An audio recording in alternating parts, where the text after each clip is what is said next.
Chers frères et sœurs, loué soit Jésus-Christ. Alors, une information qui nous vient du Vatican liée à l'histoire de l'esclavage en Afrique. Voilà. L'Église catholique, justement, a demandé pardon. A demandé des excuses, a présenté ses excuses pour l'esclavage, le colonialisme et la déshumanisation des peuples noirs. Voilà, donc c'est une déclaration solennelle qui a été faite le 1er octobre 2024 et qui a été lue par le cardinal Michael Zerny. Voilà, donc c'était une lettre officielle du pape François. Voilà, une lettre officielle du pape François. Dans cette lettre, le pape François dit donc qu'il reconnaît officiellement que l'Église catholique a contribué à la déshumanisation des peuples noirs et même aussi à la colonisation de l'Afrique. L'Église demande donc pardon pour tous les cas d'abus qui ont été commis contre les femmes, pour les cas d'abus qui ont été commis contre les peuples indigènes, surtout ceux d'Afrique. Il demande pardon parce que les actes de l'Église parfois ont eu à créer des actes de pauvreté et aussi la violation des droits des migrants. Et l'Église dit donc qu'il a été complice, en fait, ce n'est pas lui qui a commis, mais il a été complice de ces actes. Et c'est ce qui a favorisé le favoritisme, parce que l'Église avait une autre manière d'agir. Si l'Église avait agi à temps, on ne serait pas arrivé à cela.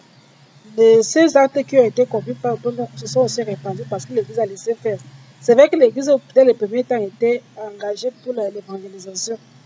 Mais aujourd'hui, avec des informations qui nous sont venues, on se rend bien compte que parfois aussi, on utilisait l'Église pour vraiment exploiter l'homme noir. Donc, l'Église demande pardon. Et cette demande de pardon intervient justement, était intervenue à la veille du sommet mondial sur l'avenir de l'Église. Voilà, c'est le sommet mondial sur l'avenir de l'Église. C'est un sommet donc qui réunit des centaines de participants, c'est-à-dire que ce soit des religieux, d'abord les autorités de l'Église, donc les évêques, toutes les autorités de l'Église, mais aussi des religieux et même des laïcs, des femmes et des prêtres, voilà, donc, qui participent à ce sommet.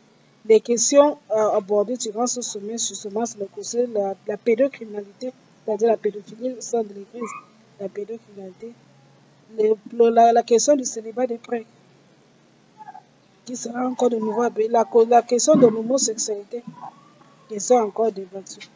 L'Église catholique rejoint donc de ce fait l'Église anglicane, parce qu'en 2023, dans un an auparavant, l'Église anglicane lui avait fait le poids. L'Église anglicane a demandé officiellement pardon et a reconnu sa part de contribution à cette déshumanisation des peuples noirs. Et il a promis de réparer ses torts face à le peuple noir. Justement, pour réparer ces torts, l'Église anglicane a créé un fonds de réparation dont le montant aujourd'hui dépasse largement les 120 millions d'euros. Donc, l'Église a débloqué 120 millions d'euros en faveur de l'Afrique, des populations noires, pour réparer les torts qui ont été commis. Donc, on ne sait pas du côté de l'Église catholique ce qui sera décidé. Mais bon, on dit toujours que c'est toujours bien de reconnaître que c'est tort. Quand tu sais que tu es égaré, tu as offensé quelqu'un, c'est toujours bien de demander pardon. C'est déjà un pas. Et nous espérons seulement qu'à l'avenir, les peuples noirs seront respectés. Après, c'était ce que je voulais partager avec vous aujourd'hui. Que Dieu vous bénisse abondamment. Et en tout, loué soit Jésus-Christ.